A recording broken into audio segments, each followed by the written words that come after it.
Mais Alex, mais tu faisais quoi? Ça fait au moins 15 minutes que je t'attends. Ouais, je suis désolé, il y a plein d'absents aujourd'hui. J'ai passé ma journée à gérer des urgences et à trouver des solutions pour la prod. Ouais, je comprends ça maintenant. Mais clairement, c'est une vraie galère l'absentéisme. Je sais pas comment tu fais. Mais d'ailleurs, pour la thème, tu penses pas qu'on pourrait justement aborder le sujet de l'absentéisme dans l'industrie?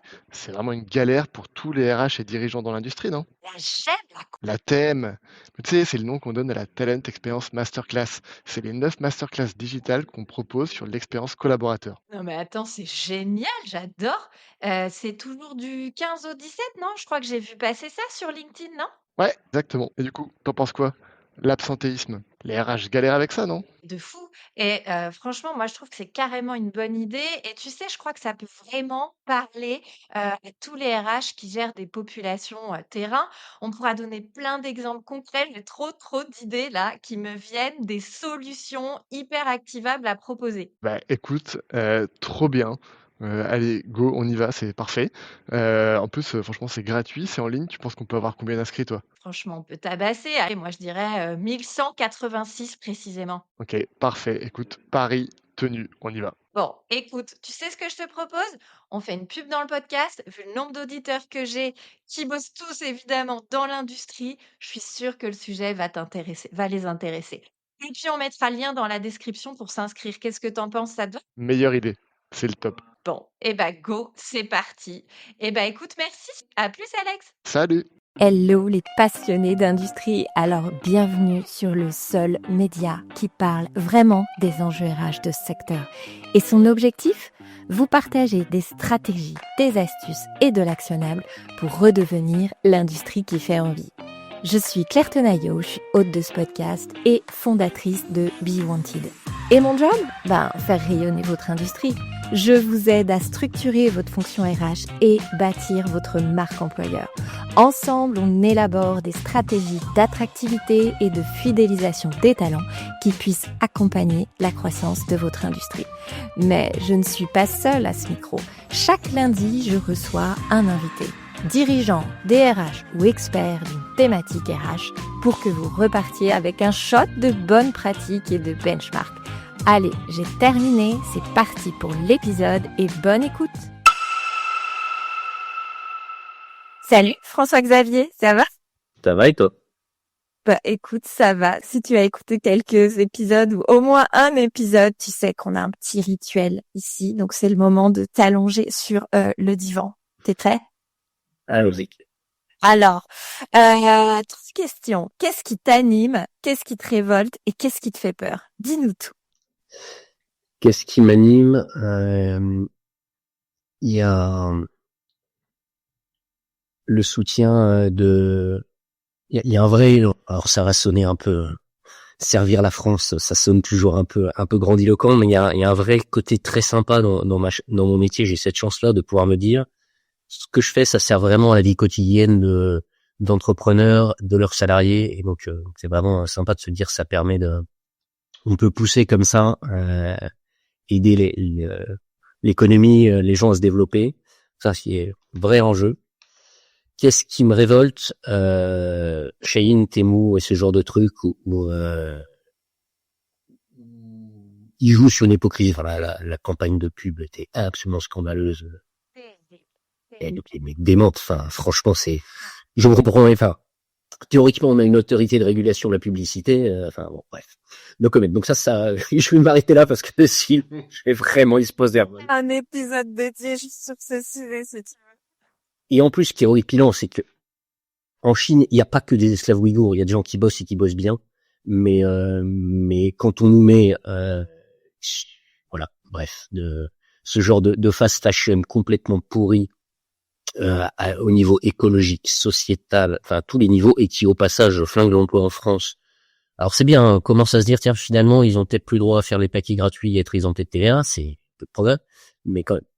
Donc voilà ce qui me révolte. Ce qui me fait peur, la lenteur à laquelle nous prenons les virages qui s'imposent aujourd'hui. Quand je dis le nous, c'est collectivement en France. On est dans un monde qui bouge très vite, qui devient de plus en plus instable, de plus en plus dur. On a connu les 30 glorieuses. Bon, certes, c'était la guerre froide, certes, il y a eu les missiles de Cuba, mais globalement, on savait à peu près où on allait. Et là, depuis 10-15 ans, plus personne ne sait où on va. Ces temps-ci, on sait même plus d'un jour à l'autre, et vraiment au sens strict, ce qui va se passer. Donc il faut une grosse agilité, et nous ne prenons pas collectivement les moyens de cette agilité, de comment est-ce qu'on pourra, que ce soit en termes d'organisation de la démocratie, que ce soit en termes d'organisation sociale. Voilà, on a un vrai problème d'agilité, et c'est, à mon avis, assez inquiétant pour l'avenir. Ouais, donc tu pointes du doigt effectivement différentes choses. L'inertie un peu collective. J'imagine que tu fais les parallèles avec les sujets d'industrialisation, enfin de réindustrialisation, et j'entrevois aussi derrière cette difficulté à mettre le doigt sur c'est quoi notre nouveau projet de société compte tenu de ces enjeux environnementaux, sociétaux, géopolitiques. On sait plus où est-ce qu'on va aller. Ouais. Je reparlais il y a pas très longtemps avec Olivier Lunzi. On a une société qui devient de plus en plus divisée, de plus en plus polarisée, de plus en plus extrémiste, parce que comme on n'a pas un projet commun, quand on a un projet commun sur un bateau, il y a des gens qui se disent tiens, je pense qu'il faudrait aller un peu plus à droite, un peu plus à gauche, mais globalement la direction est la bonne. Il y en a un qui va régler les voiles, l'autre qui va tenir la barre. Donc c'est pas le même métier, ils sont pas toujours totalement d'accord, mais on se dit bon, globalement notre objectif c'est d'aller là-bas. Et donc on arrive à se réunir autour de ça. Et aujourd'hui, si je reviens sur les 30 Glorieuses, il y a un objectif clair au début, c'était la France a été détruite par la Seconde Guerre. Notre objectif, c'est de refaire de la France un grand pays. Bon, après, un tel l'a fait comme ci, un tel l'a fait comme ça. Mais cet objectif-là, il était commun, avec De Gaulle qui dit il faut qu'on ait une vraie autonomie, une vraie souveraineté. Donc on va investir beaucoup sur le nucléaire, civil et militaire. Pompidou va suivre. Et aujourd'hui, tu l'as dit, il y a des sujets environnementaux. Certains vont dire, c'est pas le sujet. Bah, si, quand même aussi. Mais est-ce que l'enjeu, c'est décarboner l'électricité? Bah, en fait, elle est déjà décarbonée. Ou est-ce que c'est décarboner l'industrie? Ou est-ce que c'est rapatrier de la production en France qui, certes, va augmenter les émissions en France? Mais l'INSEE a fait une super étude fin 2023 qui disait rapatrier 1 milliard de valeur ajoutée en France, c'est éliminer 700 000 tonnes de CO2. Alors évidemment que ça en fait plus en France, mais comme ça en fait moins en Chine et en Asie ou en Inde, donc pays hyper carbonés, le fait que au global, nos émissions, notre industrie est plutôt plus efficiente, et deux, surtout notre énergie beaucoup plus décarbonée, donc on arrive à un bel enjeu. Mais si on reste toujours sur cet enjeu de réindustrialisation, le groupe Le Duf, donc Bridor, a une usine que j'ai visitée qui est incroyable à côté de Rennes, qui est maintenant complètement saturée, ils sont 1000 salariés, vraiment très belle usine, très bon esprit, très bonne ambiance. Et ils voulaient ouvrir une deuxième usine à 15 km, justement pour avoir un peu d'usine chi qui s'appuie sur les usines mères. Et 15 ou 20 personnes ont réussi à bloquer le projet pour des raisons de protection de l'environnement. Total, à un moment, ça a failli se traduire par une usine aux US. Bon, il semblerait que ça se fasse par une usine en Normandie, donc étant normand, ça me va bien que ça enlève un peu de prod en Bretagne et ça la fasse en Normandie. Mais plus sérieusement, peut-être qu'on va retomber sur nos pieds, mais c'est 3 ans de perdu. On retourne sur la question d'agilité. C'est beaucoup d'énergie gaspillée. Tout ça parce que on a du mal à prioriser entre les grenouilles, qui sont certes un sujet important. Je dis pas qu'il faut pas faire gaffe à la biodiversité, et de l'autre côté, de l'emploi. Et pour avoir vu l'usine actuelle, ils font clairement pas n'importe quoi du tout. Il y a un vrai souci de sourcing local. Le beurre, le lait, c'est vraiment que en Bretagne, etc. Donc, il y a un vrai souci environnemental. Et donc, il y a en effet toujours des arbitrages. Ça m'amène d'ailleurs, et on voit que le monde est complexe. Le sujet environnemental, historiquement, il y a 15 ans ou 10 ans, on disait l'enjeu, c'est réduire les émissions de CO2. Et l'Union européenne a sorti la taxonomie. Alors, on peut râler sur la CSRD qui a un rôle qui peut être abordé sur un très reporting comptable un peu débile. Inversement, la logique taxonomie, il y a 6 axes et tout l'enjeu, c'est de gérer les 6 axes les uns par rapport aux autres. Donc, je rappelle, pour les auditeurs qui ne le connaîtraient pas par cœur. Donc, on a certes l'atténuation, la réduction des émissions de CO2, l'adaptation. Comment est-ce qu'on fait dans un pays qui va être à plus 4 degrés? Typiquement, comment est-ce qu'on vit à Paris quand il fait 38? On voit bien qu'on a un sujet d'adaptation. La l'eau, enfin protection de l'eau, de la lutte contre la pollution de l'eau, de la flore et faune aquatique, etc. Les déchets, l'économie circulaire qui elle est plutôt une solution, et le dernier c'est la biodiversité. Et donc on voit bien qu'il faut articuler tout ça, que on pourrait imaginer que faire tel truc c'est réduire les émissions. Bah oui, mais si je travaille pas mon adaptation, j'aurai un problème. Si je réduis mes émissions je caricature, faisant des millions d'hectares de panneaux photovoltaïques, donc j'ai plus d'espace naturel en dessous, bah, j'ai un problème de biodiversité. Donc on voit que la complexité, elle est clairement là. Donc là, je parle de complexité environnementale, la géopolitique, c'est pareil. Nos alliés sont finalement que des alliés et clairement pas des amis. Alors, Ouais, mais tu vois, après, cet équilibre, il est extrêmement difficile à trouver tant que justement, ce que tu disais, c'est qu'on n'a pas de feuille de route. Sur quelle base on prend des décisions à partir du moment où on n'a pas de feuille de route? C'est que, tu vois, c'est un peu le même parallèle en entreprise. Je suis dirigeant, si j'ai pas de feuille de route, si j'ai pas de stratégie claire, je peux pas prendre les bonnes décisions. Enfin, je prends des décisions qui individuellement sont intéressantes, mais comme il n'y a pas de cohérence parce que j'ai pas une stratégie globale, t'as pas de cadre. je décide A, et le lendemain, je décide quelque chose qui, en fait, va m'empêcher d'atteindre A. Mais juste parce que j'ai oublié, bon, en fait, au global, où est-ce que je vais aller? Et c'est vraiment ça qui me paraît le plus problématique aujourd'hui. On n'a pas de grand récit. À la limite, on pourrait se dire, on parle quand même ici de l'industrie, super, aux dernières élections présidentielles, tous les candidats, et c'était quand même tout nouveau, enfin, tous les candidats ont dit l'industrie c'est important, on veut réindustrialiser. Et faut déjà voir le côté positif de la chose. Il y a une prise de conscience. Il y a une prise de conscience. Hein. Moi, je suis dans l'industrie depuis 2000, j'avais quand même quasiment 25 ans. C'est la première fois que ça m'arrive d'entendre des candidats aux élections présidentielles dire tous l'industrie c'est important. Donc ça, c'est le côté positif. Le côté qui manque encore, c'est qu'est-ce que ça veut dire? Réindustrialiser quoi? Où? Pour fabriquer quoi? Dans quelle logique autonomie, souveraineté versus potentiellement une forme d'impact court terme sur le pouvoir d'achat. Mais je dis un peu court terme parce que si on réindustrialise, ça va créer de l'emploi mieux payé, hein, 20-25% de plus que dans les services, plus qualifiés, qui aussi fait plus de gains de productivité. Hein. Comment est-ce que quand tu es coiffeur, tu veux des gains de productivité, c'est quand même limité. Dans l'industrie, c'est quand même beaucoup plus simple de faire des gains de productivité. Donc au final, ça crée du gain de pouvoir d'achat parce qu'une partie de cette productivité va revenir dans la poche des salariés. Valeur. Donc clairement, c'est un enjeu. Mais voilà. Bon, théâtre, ça calme, hein, d'entrée de jeu. Ah, c'est...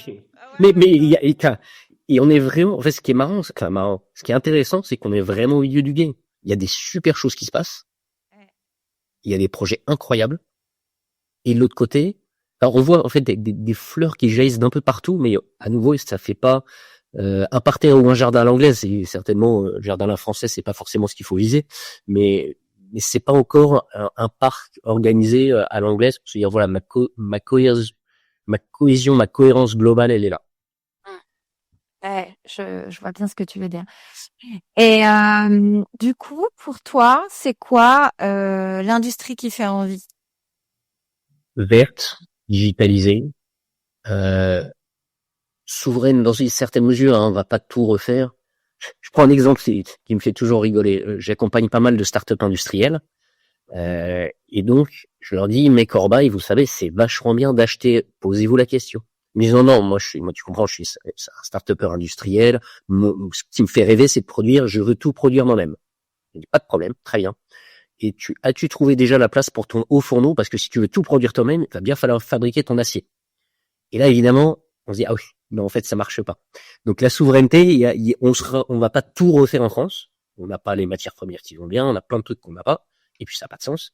Mais, comment est-ce que je tiens les autres par la barbichette suffisamment pour que, voilà. Puis, à propos de start-up industriel, sur le WhatsApp des start-upers industriels, je lisais hier un de nos clients qui dit, j'ai plein d'aimants qui sont critiques pour ma production, qui sont bloqués en Chine, parce que qui dit aimant dit néodyme, terre rare, loi sur les terres rares. Ça y est, les Chinois avaient dit en 1992, Deng Xiaoping avait dit, les Moyen-Orient a le pétrole, nous on a les terres rares. et ils font leur premier choc, enfin le deuxième d'ailleurs, choc terre rare après les chocs pétroliers.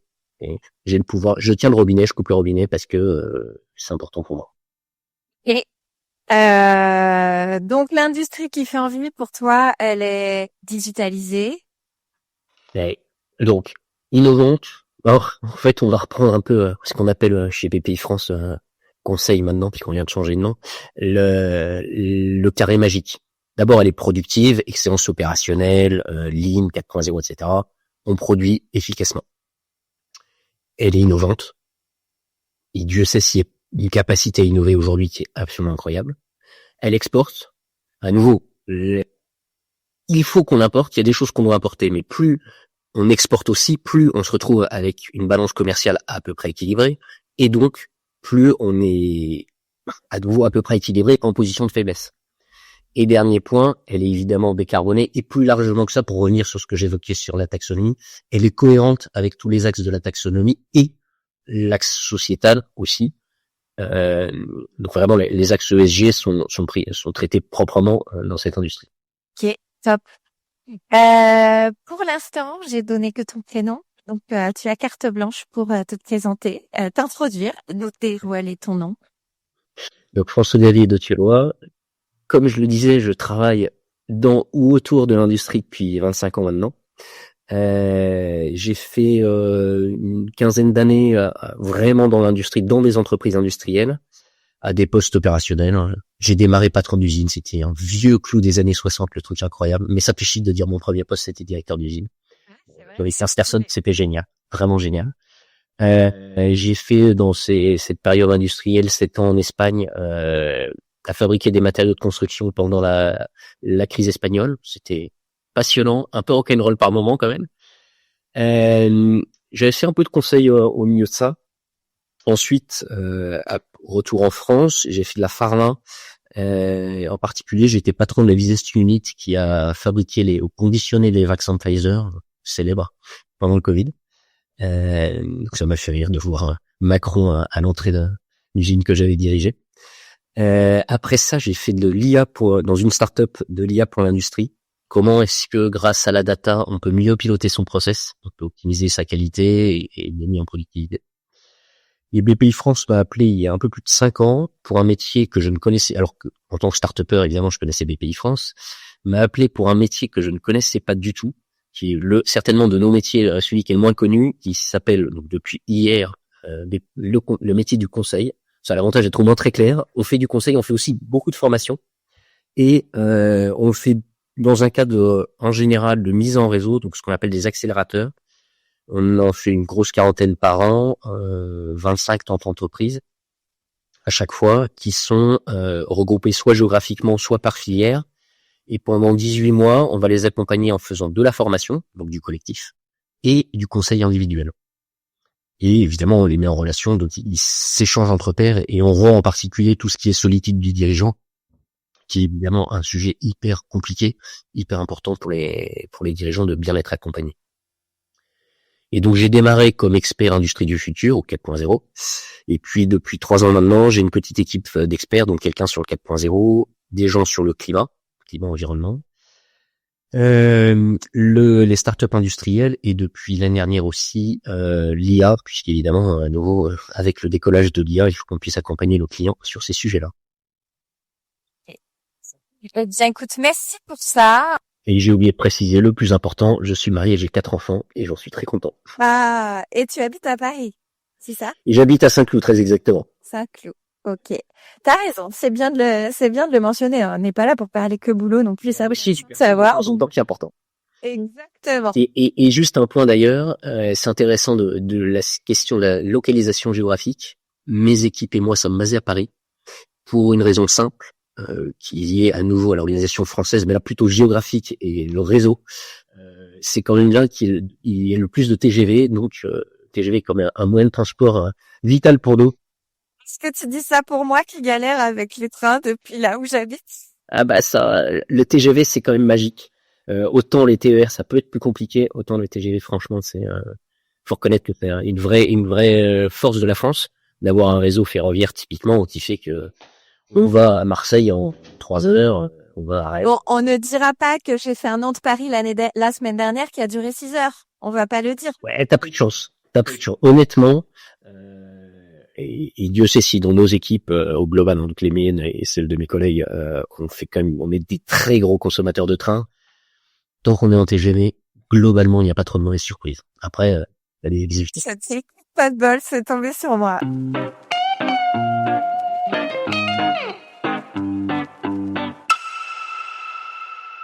Alors déjà, je vais juste commencer par remercier tous les auditeurs, vous tous, parce que la croissance du podcast en ce moment est quand même assez folle.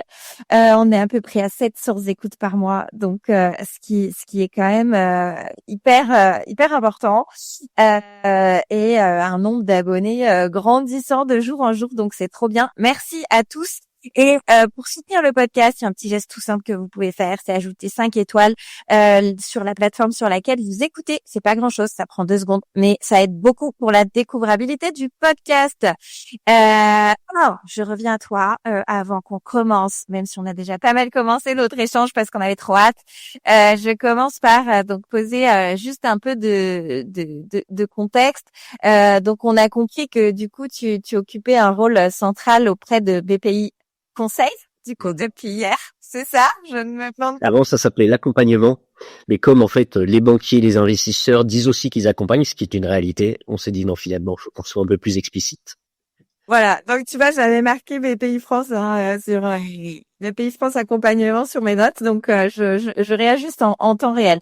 Donc, tu accompagnes la transformation des industries autour de différents sujets. Industrie du futur, IA, innovation, développement durable. Donc, cet échange aujourd'hui, il est quand même assez essentiel. On a souhaité tous les deux le focuser sur la partie industrie 4.0, innovation et IA. Moi, ce que j'ai envie d'aller chercher derrière, forcément, vu l'angle du podcast, c'est en quoi ces enjeux vont servir l'attractivité de l'industrie. Comment on fait aussi, quel est le rôle des RH dans l'accompagnement de ces changements-là, parce que derrière, c'est pas juste empiler des outils. Que ce soit des outils digitaux ou des robots ou de l'automatisation, que sais-je. C'est un vrai changement culturel. Donc forcément, moi, c'est l'angle que j'ai envie d'aller gratter avec toi aujourd'hui. Voilà. Alors, dis-nous tout. Il y a aujourd'hui quand même beaucoup d'industries et qui vont parler de transformation 4.0, mais est-ce que tu crois pas que l'un des risques, c'est de tomber un peu dans la logique d'empilement où que les industriels se dire il faut y aller, mais finalement sans qu'il y ait vraiment, tu vois, une forme de vision derrière, d'enjeu, une feuille de route. On retombe toujours sur la même question de tant qu'on n'a pas de cap, si celui qui ne connaît pas son cap n'a jamais de vent favorable. C'est clair que, et d'ailleurs c'est souvent par ça qu'on démarre nos missions de conseil, c'est dire au fait, quelle est ta stratégie? Pour moi, la question de l'industrie 4.0 est une question stratégique au sens où ça répond à 2 questions, et on reviendra ensuite sur les sujets RH. Mais déjà, première question, comment est-ce que je pourrais faire plus efficacement ce que je faisais avant? J'ai une tâche, sans valeur ajoutée, je la robotise. J'ai un gars qui transporte des pièces d'un bout à l'autre de l'usine, je mets un robot, un AGV, peu importe, pour transporter. J'enlève de la tâche à non valeur ajoutée, voire idéalement d'ailleurs j'ai raccourci d'abord les trajets, j'ai pas oublié mes bons réflexes de ligne et enlever les moudas, c'est bien, et qu'on commence par là.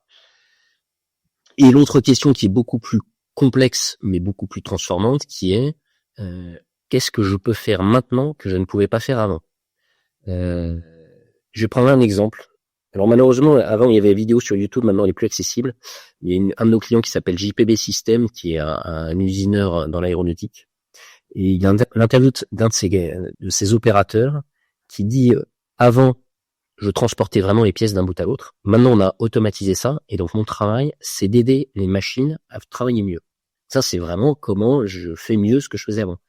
Et l'étape 2, qui est que je trouve, et qui a du point de vue RH d'ailleurs assez marrant.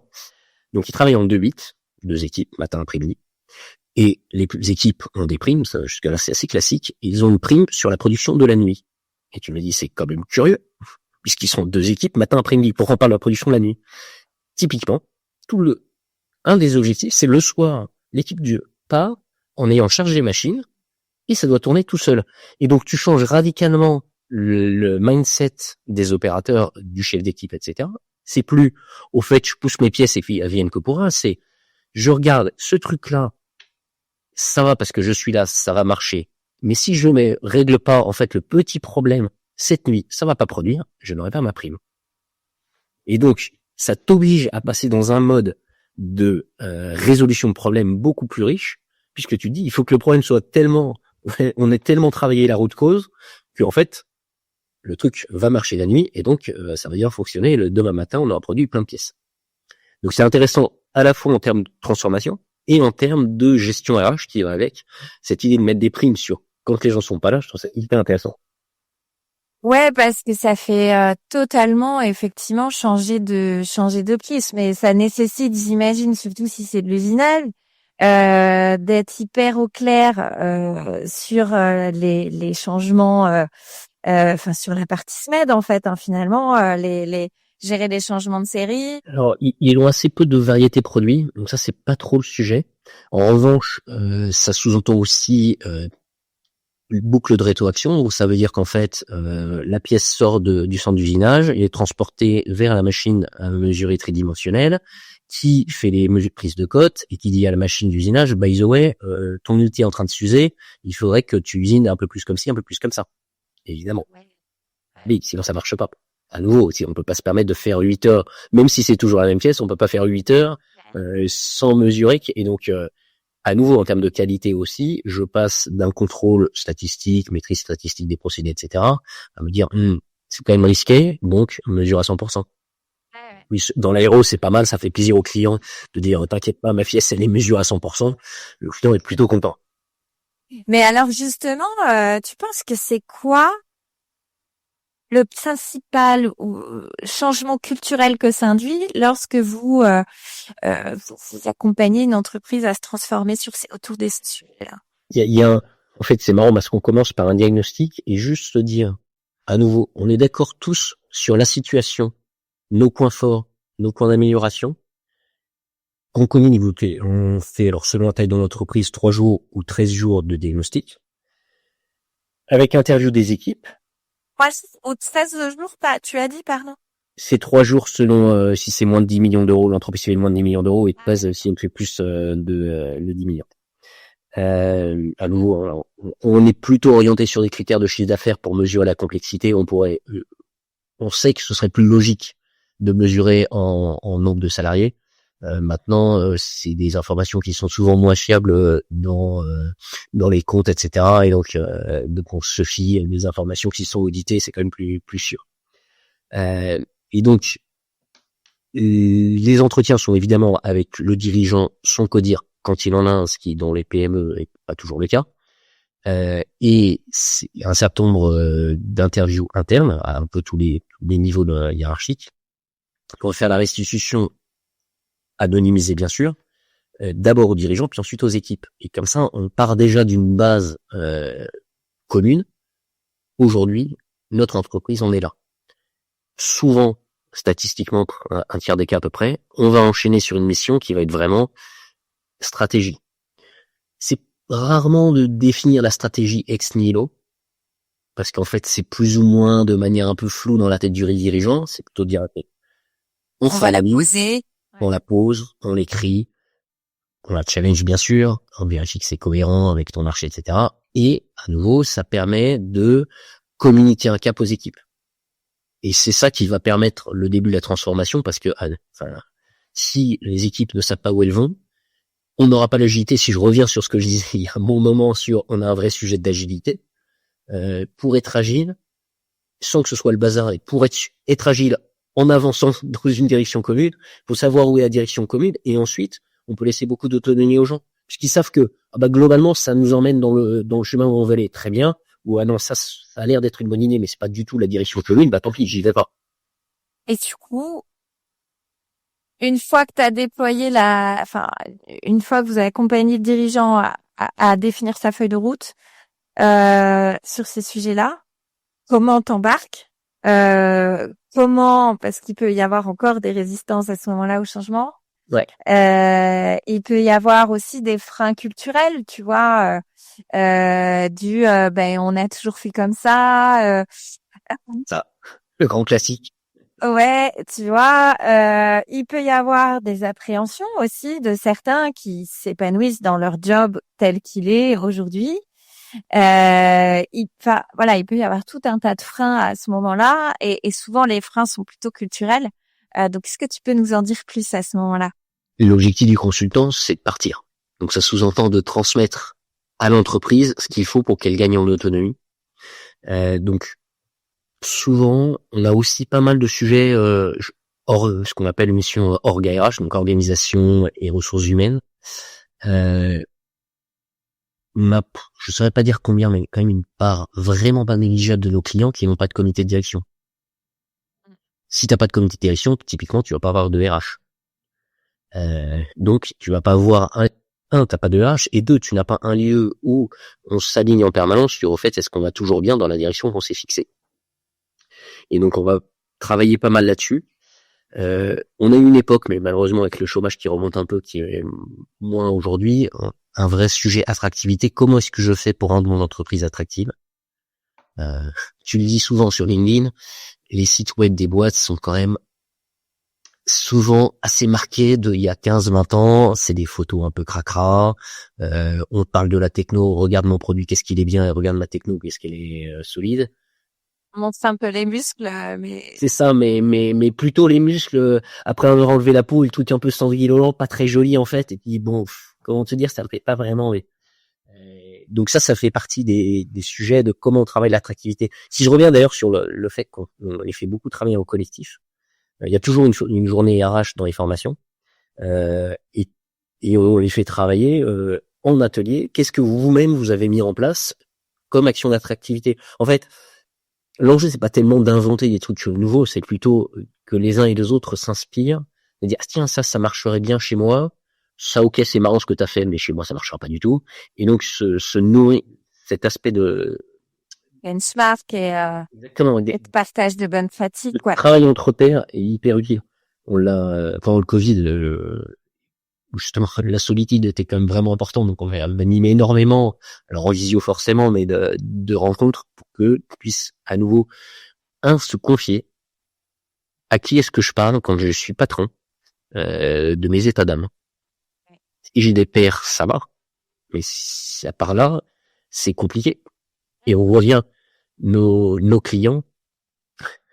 C'est, je pense à nos responsables conseils, donc les gens qui font vraiment au quotidien les missions chez les clients, qui me disaient, c'est marrant, quand je suis arrivé, mon manager m'a dit, fais gaffe, nos clients nous écoutent.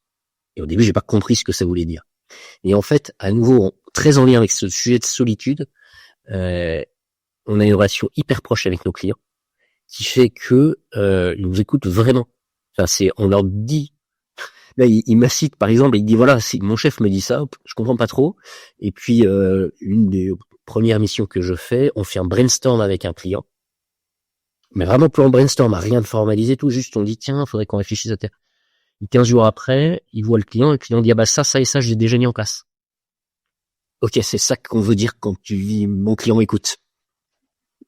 Et donc on a une proximité, certains de mes clients sont devenus vraiment des amis, quoi. Ça, c'est parce que à nouveau on est sur une posture, on n'est pas le grand cabinet de conseil qui travaille avec les cadres du CAC, qui sont là pour faire des trucs très intelligents, très beaux, très bien mis en page avec des analyses incroyables, mais qui servent beaucoup à convaincre le client direct, à convaincre au sein de sa propre organisation les sujets. Nous, c'est simple, on parle qu'aux dirigeants, et de toute façon, oui, bien sûr. Déjà bien, si t'es pas tout seul, que tu as un comité de direction pour faire relais, c'est bien.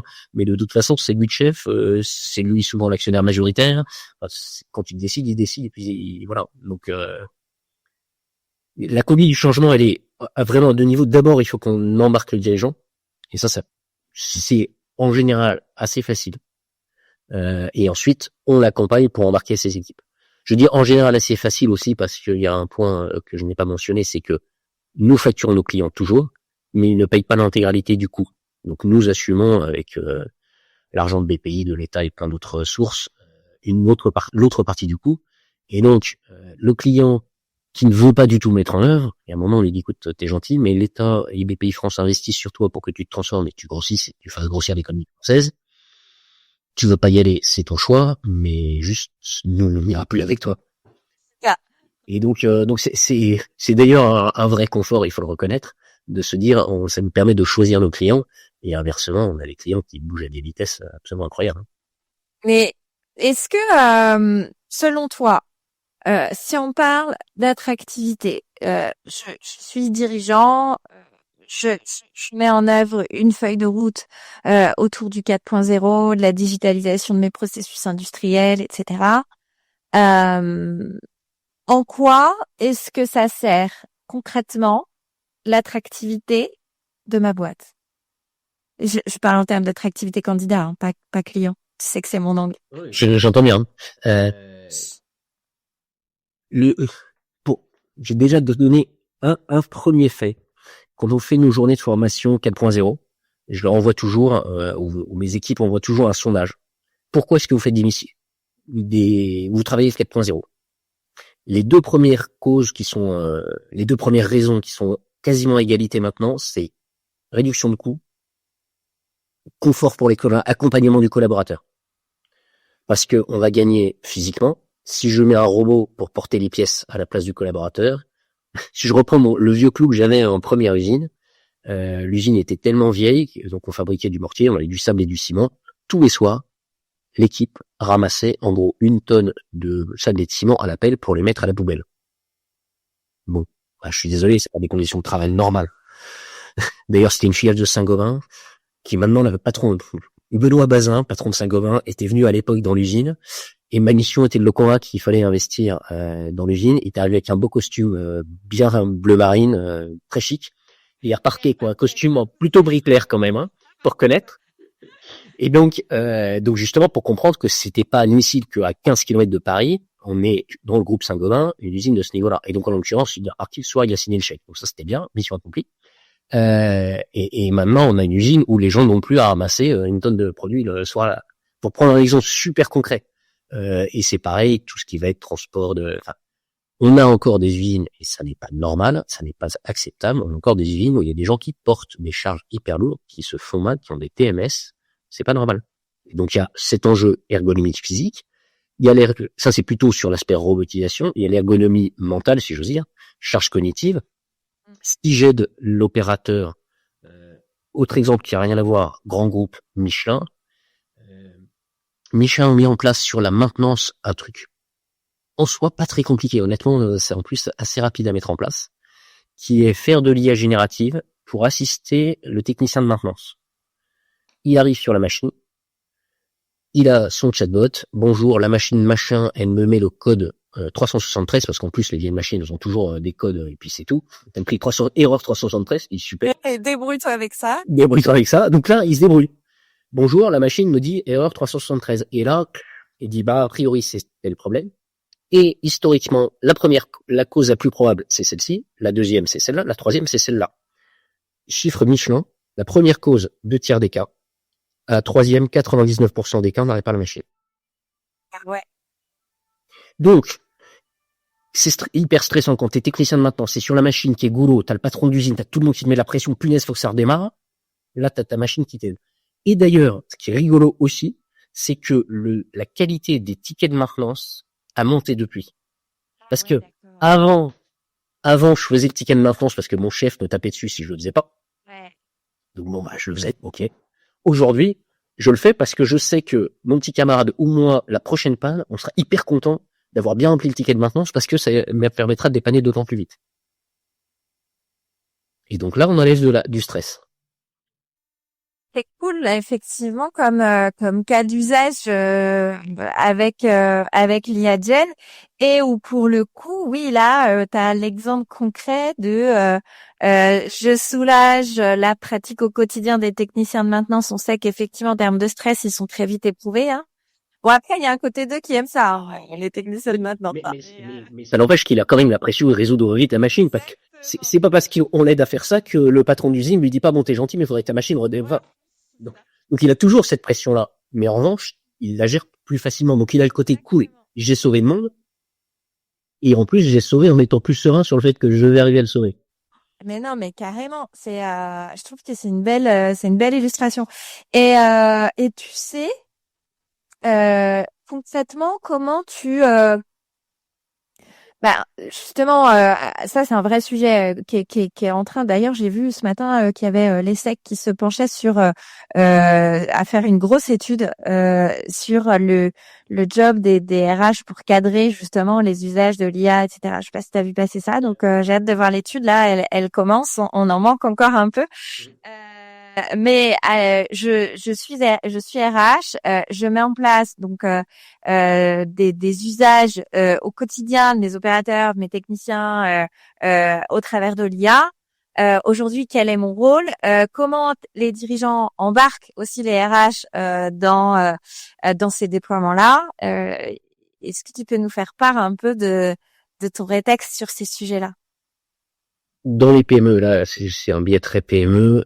On n'a pas encore trop la culture du RH, business partner pour parler un bon petit franglais. On est encore très la RH et il y a l'administration du personnel et paie. Alors que c'est un sujet critique. Si je reviens sur Michelin à nouveau, j'étais il y a pas très longtemps à une conf de Jean-Dominique Sénard qui racontait comment il avait transformé la culture Michelin justement en prod pour que le chef d'équipe passe à leader, animateur d'équipe autonome. Et c'est hyper profond. Le management intermédiaire, c'est celui qui est le plus attaqué, si j'ose dire, le plus transformé radicalement par le 4.0. L'opérateur, il est content. On lui faisait faire trimballer des trucs à la noix. Aujourd'hui, on lui dit, d'abord, tu vérifies que les machines tournent bien, tu as quelques problèmes à résoudre, mais globalement, la machine, t'es quand même pas mal à ça. Donc, lui, il est assez content. Le patron, bah, il reste à faire de la strat et dire, qu'est-ce que je pourrais faire comme nouveau marché? Tiens, je devais offrir des services dans mon produit, super. Le chef d'équipe, il y a 15-20, quand j'ai commencé à bosser, il y a 20-25 ans, c'était le gars qui connaissait tout. Quand il y avait une panne, à la fin, c'était lui qui trouvait la solution. Quand tu cherchais à savoir combien on a fait de fabriquer, c'est lui qui avait l'information. Donc c'était vraiment le cœur. Ouais, le manager ressources, quoi. Mais pas forcément manager. C'était l'expert incontournable. T'as raison de me reprendre, ouais. Et aujourd'hui, l'information, que son chef et son N+2 sur N+3, ils ont dans leur smartphone l'information de combien est-ce qu'on a fabriqué et quelle était la qualité, etc. Donc il y a tous les KPI. J'ai plus ce rôle de remonter l'information du terrain et de descendre l'information du terrain, puisque de la même manière, on a digitalisé tout ça et c'est un vrai progrès. Mais donc, on a plus ce rôle-là. L'expertise technique, à nouveau, on cherche à digitaliser de plus en plus pour qu'elle soit à disposition de tout le monde. Donc c'est plus ça non plus. Qu'est-ce que ça devient? Soit tu t'appelles Michelin et t'as réussi à faire comprendre que leur enjeu, c'est de coacher leurs équipes pour travailler à la résolution de problèmes. Et là, tu retravailles sur des soft skills. Et là, il y a nouveauté. Comment je fais grandir les équipes? Là, t'as une valeur de fou. T'as un besoin énorme. Et l'autre, t'as un vrai rôle. Mais, tu retombes sur ce que t'as évoqué à un moment, je suis pas rebondi dessus, sur est-ce que les gens ont envie d'avoir cette évolution de job-là? C'est une vraie question. Ils sont montés historiquement parce que c'était les experts et qu'ils étaient reconnus comme étant des experts techniques. Oui, clairement. Et on leur dit, aujourd'hui, c'est plus ça ton boulot. Il y a un travail d'accompagnement là-dessus, qui est, à mon avis, pour rebondir sur ta première ou une de tes premières questions, qu'est-ce qui te fait peur? L'agilité, elle est aussi beaucoup là. Comment on accompagne l'énorme besoin de formation, beaucoup aussi, hard skills, comment j'utilise l'IA, etc. Et soft skills, comment je travaille, comment j'aide des autres à travailler. C'est pas du tout historiquement des trucs qu'on a travaillé. Donc toi, tu vois assez peu, si j'entends bien, tu vois assez peu de RH orienté business partner. Ah, j'arrive plus à parler. Orienté business partner dans les PME. Tu les vois assez peu, du coup, prendre le sujet aux côtés du dirigeant et d'accompagner la dynamique du changement, de faire grandir la ligne managériale, enfin, la faire grandir, la faire évoluer effectivement dans un nouveau rôle de manager coach, quoi. Et est-ce que, à l'inverse, tu vois des entreprises dans lesquelles, allez, je suis dirigeant, je suis RH et on bosse ensemble et où ça change la donne? Moi, je l'ai jamais trop vu. Hein. Mais Non, et puis alors, j'ai un biais énorme, hein, comme c'est souvent des petites boîtes globalement, nous parlons au patron et moi a fortiori, parce que comme je suis dans un rôle d'expert, vraiment, c'est globalement, je parle avec le patron. Mais c'est vrai que quand je vais, et puis ces temps-ci, j'ai beaucoup de start-up, donc il y a rarement une fonction RH très structurée. Et c'est le patron qui porte. En revanche, c'est intéressant de voir. Si je rebondis, là, on change un peu de monde. On part de la PME industrielle classique pour aller vers la start-up industrielle. On voit que les dirigeants ont conscience des enjeux de transformation culturelle. Je pense à CoreWeave, Louis Lillers, qui est quand même maintenant une très belle scale-up et qui fait des pompes d'assistance cardiaque, qui me disait à un moment être quasiment usé d'avoir eu autant de changements culturels radicaux à faire. Au début, une start-up, c'est industriel, c'est souvent assez deep tech, grosse techno, des chercheurs sur leur paillasse qui font des trucs. Ensuite, qui travaillent une techno. Ensuite, tu as un changement culturel, il faut qu'on ait un prototype pour aller parler à des clients. Et le prototype, on peut le faire par 10 PhD, c'est pas encore si grave que ça. Et ensuite, tu as un troisième changement culturel qui est, maintenant, cool, il y a des clients qui nous disent qu'ils ont envie d'en acheter, on a réussi à lever, bon ça je zappe ce morceau-là, c'est pas le sujet d'aujourd'hui. Donc j'ai investi, donc maintenant il faut que je produise. l'industriel. Je vais pas mettre 10 PhD sur ma ligne d'assemblage, ça va pas marcher. Donc il me faut 10 opérateurs, on va avoir au bac ou BTS, parce que sinon j'ai un problème économique. Et donc changement à nouveau assez radical j'ai des protos fabriqués, si je caricature, je veux dire, avec des bouts de sparadrap, mais dans le bon sens du terme, avec de la bidouille, de la débrouille. Mais mon objectif, c'est de faire marcher ce proto. L'objectif d'après, c'est pas de faire marcher le proto, c'est de faire un produit répétable que à peu près n'importe quel idiot. Moi, le premier, tu me mets sur la ligne, si la ligne est bien conçue, normalement, je fais pas trop de bêtises. Oui, si t'as fait une bonne industrialisation. Exactement. Et donc, culturellement, tu passes je valorise l'ingéniosité, ça c'était malin comme solution, à je valorise de la rigueur, à l'extrême un peu bête. Ouais. Ah bah. Et puis comment dire, tu passes en mode production. Ton entreprise, elle est plus celle qu'elle était au départ en fait. Donc La même chose. tu intègres d'autres cultures métiers aussi, parce que dans une culture d'entreprise, t'as aussi des cultures métiers, tu vois. Ouais. Tu as les mecs de maintenance avec parfois un peu fatigant parce qu'il est un peu grognon, mais Ou tu vois par exemple les RH et les industriels où on a des cultures métiers qui sont profondément différentes, tu vois, ça fait, je pense, aussi partie des grosses difficultés et qui explique en grande majorité pourquoi je vois assez rarement des RH et des ingés ou des dirigeants qui bossent, tu vois, vraiment main dans la main. Heureusement ça arrive. Mais quand même encore assez peu, tu vois, parce qu'on a des cultures métiers qui sont pas du tout les mêmes. On parle pas les mêmes choses. Le vocabulaire n'est pas le même. Enfin, plein de sujets. Et donc c'est sûr que quand tu intègres des nouveaux métiers et quand tu changes le segment de ta boîte, le positionnement de ta boîte on fait de la recherche à on produit culturellement, ouais, c'est immense. C'est immense. Tu changes tout le cadre de référence. et d'ailleurs tu vois que à nouveau, y compris au niveau de l'équipe dirigeante, il y a beaucoup de changements. On a, je pense, alors je vais plus donner de nom parce que ça pourrait devenir quelques-unes de nos participations. On a changé le dirigeant ou la dirigeante parce que c'était la bonne personne pour faire le 0 à 10, mais c'est plus du tout c'est même plus que de la culture, c'est un état d'esprit, c'est un goût, une appétence, enfin vraiment très radicalement profond, qui est je suis le défricheur. Le goût du mode projet, souvent, c'est des gens qui sont comme ça, Il y a la dose, quoi, avec sa machette qui va dans la jungle débroussailler, et c'est pas du tout le même métier. Derrière, je vais en faire 1000 ou, avant, j'en ai fait 10 avec la machette, et là, il faut que j'en fasse 1000 dans un jardin à la française, pour reprendre mon expression de tout à l'heure. C'est pas la même culture. Et donc, la personne est plus très bonne. Et donc, c'est marrant parce que je pense à une personne très concrète que nous avons sorti d'une de nos participations qui est repartie dans une autre entreprise pour refaire le 0 à 10.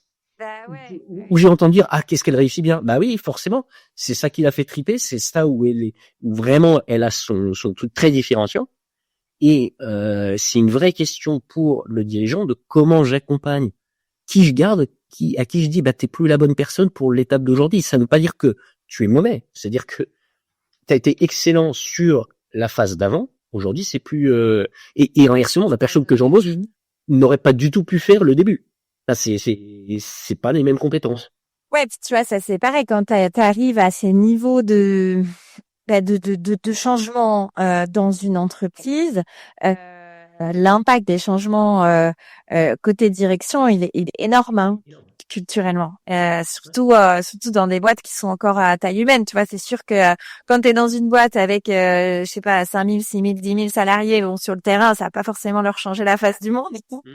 Euh, mais ouais, effectivement, dans des boîtes à taille humaine où tout le monde se connaît, et où tu changes de cap, de direction, de dirigeant, oui, qui lui va ramener aussi sa propre culture, etc. Donc ouais, c'est énorme. Ouais. Donc en effet, il y a plein de gros challenges RH, ça c'est clair. Ouais, exactement. Mais c'est bien parce que je vais pas manquer de boulot pour les. Non, c'est pas le sujet. Écoute, c'est une très bonne nouvelle. Moi, plus je bosse, mieux je me sens. Donc c'est parfait. Et tu vois, moi, j'ai vu quand même assez souvent. Alors, dans des boîtes avec des cultures un peu, comment dire, un peu vindicatives parfois, j'ai vu beaucoup de sabotage sur des mises en place de robotisation souvent. Ouais, bah oui. Mais parce que pris en mode projet, mais sur la dimension, outil quoi. Il faut que ça marche. Il faut que mon proto il marche. Mais Voilà. juste, j'accompagne pas les gens, je leur explique pas comment ça se fait. Exactement. Après, c'est pas tout récent. Tu vois, l'exemple auquel je pense, c'est genre il y a 4-5 ans. Mais en creusant le truc, parce que moi, j'étais là pour gérer des conflits. Et je dis, mais en creusant le truc, je dis, c'est pas la racine, en fait. En fait, la racine du problème, c'est quand le robot, il a été mis en place, ok, mais que rien n'a été anticipé en amont, vous les avez pas formés, vous les avez pas sensibilisés, vous avez pas accompagné le changement culturel, vous avez pas donné de la valeur à la mise en place, il y avait pas de feuille de route. Vous avez pas dit, demain, ton travail, ce sera plus de transporter de la pièce de tel endroit. Ton boulot, ce sera ça.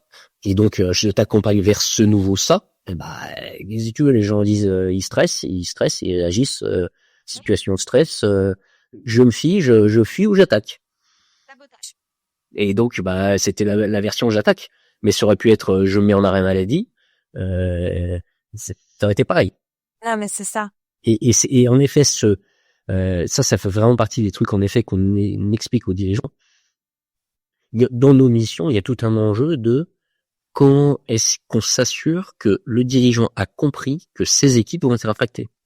Et donc, est-ce qu'il a en tête qu'il va falloir accompagner ses équipes? D'où aussi le fait qu'on fasse une partie des restitutions à tout le monde pour accompagner aussi ça. Commencer à accompagner, c'est le début on va faire une réunion d'une demi-heure, on vous explique, vous avez eu des gens qui sont venus vous poser des questions, tout, voilà ce que ça donne au global. On travaille les messages avec le dirigeant parce qu'il y a parfois des messages qu'il faut arrondir un peu quand on les fait en public, mais sur le fond, évidemment qu'on ne change pas le message, on fait juste, on tourne de manière à ce qu'il passe en public, mais ça, c'est le début ok, voilà les points importants à avoir en tête, sachez que ça va bouger, mais la résistance au changement, je pense que c'est intrinsèque à l'humain, évidemment. Après, ça s'accompagne si on fait les choses intelligemment, en prévenant en avance, en donnant un cap, en disant où est-ce qu'on va, pourquoi est-ce qu'on fait les choses. Mais c'est vrai que la vision de Web 4.0, c'est un sujet technologique. Ça fait partie des freins que j'entends. Dans le sondage que j'évoquais, il y a des questions, qu'est-ce qui vous freine je comprends mal la techno, est encore assez haut. Mais on s'en fout de la techno. Aujourd'hui, de toute façon, les technos, elles marchent globalement. Oui, si on trouvera la bonne techno pour le bon besoin. C'est pas le sujet. Mais alors, la bonne nouvelle, c'est que la première cause, c'est souvent, j'ai pas pris le temps de réfléchir au fait qu'est-ce que je voulais faire. Mais ça, je peux pas grand chose pour toi. Oui, il faut que tu prennes ce temps-là. Mais c'est dire que tu as au moins conscience que c'est ça, le premier frein. Si tu n'y réfléchis pas où est-ce que tu veux aller, tu risques pas d'y aller. Ça, c'est bien. Mais ensuite, en effet, comment je vais accompagner les équipes, comment je vais leur montrer que, au global, elles peuvent, si j'ai bien monté le projet, les équipes vont y gagner. Mais d'abord, est-ce que j'ai pensé à qu'est-ce qu'elles vont gagner? et est-ce que j'ai pensé à communiquer ce qu'elles allaient gagner? C'est deux questions qui sont pas toujours très bien traitées. Exactement. Écoute, je vois l'heure qui file déjà. Est-ce que avant que l'on ne se quitte, tu souhaites rajouter quelque chose, sujet qu'on n'ait pas abordé ou ce que tu veux, une anecdote. Je citerai le big boss chez BPI, industriel monté sur vos tonneaux et vociférer. Je trouve que vraiment, quand j'ai commencé, moi le premier, hein, la com ça sert à rien pour vivons cachés. J'étais vraiment comme ça. Hein. C'est en arrivant chez BPI France que j'ai découvert qu'en fait la communication ça servait pas. Et ça pouvait être vraiment utile. Je trouve dommage qu'on n'ait pas plus d'industriels qui mettent des photos. Il y a la Société d'encouragement pour l'industrie nationale qui fait des concours photos tous les ans. Je trouve ça génial. Ouais. Il y a des photos hyper belles. On va se dire, ah oui, mais en fait, ça peut être beau l'industrie. C'est pas toujours le cas. Il faut travailler quand c'est pas le cas. Hein. Je suis pas dans le monde des bisounours non plus. Mais on sait pas se mettre en valeur. C'est pas raconter les belles histoires. Et donc pour moi, c'est vraiment un sujet important pour que à tous les niveaux, pour recruter des salariés, pour guider les politiques. En fait, les politiques, ils disent tiens, on sent qu'il y a un sujet sur l'industrie, mais comment on y comprend? Ils comprennent rien ce que c'est qu'une usine, nos amis politiques. Bah, il faut qu'on les aide. Non, mais c'est vrai. Ouais, faut qu'on les aide et je pense que tu vois, il y a un sujet. Moi, je vois souvent aussi des com clients qui sont bien pensés, mais qui servent pas forcément aux candidats et qui sont pas utiles aux candidats pour se projeter. Oui, mais c'est pas C'est pas les mêmes besoins, quoi. c'est la base de la com qui est mon public. Bah, d'un côté, j'ai des clients, je veux leur vendre un produit. De l'autre, j'ai des candidats, je veux leur vendre un poste. Bah, c'est pas la même chose. Exactement. Ils vont accepter de refaire ça comme, bah oui. Ouais, c'est ça. Bon, ben, vous m'appelez, hein, si vous avez besoin de faire votre RH. Écoute, en tout cas, merci pour tout. J'ai trouvé que cet échange était chouette. Ouais. Voilà, en plus d'être sympa, comme d'habitude. Donc je te remercie pour tout ça. Et puis merci pour ta confiance à être venu te présenter à ce micro. Et je te dis à bientôt. Alors. Ouais. De toute façon, on se reverra, ça, c'est clair. Encore merci de nous avoir écoutés. Il est temps de se retrouver lundi avec un nouvel invité. C'était Claire Tenaillot, fondatrice de Be Wanted, et vous venez d'écouter un épisode de l'industrie qui fait envie. Bon, pour être certain de ne rien manquer, pensez à vous abonner, que ce soit sur Spotify, Deezer ou Apple Podcasts. Surtout, pensez à laisser un avis 5 étoiles pour lui donner de la visibilité. Allez, à bientôt sur l'industrie qui fait envie.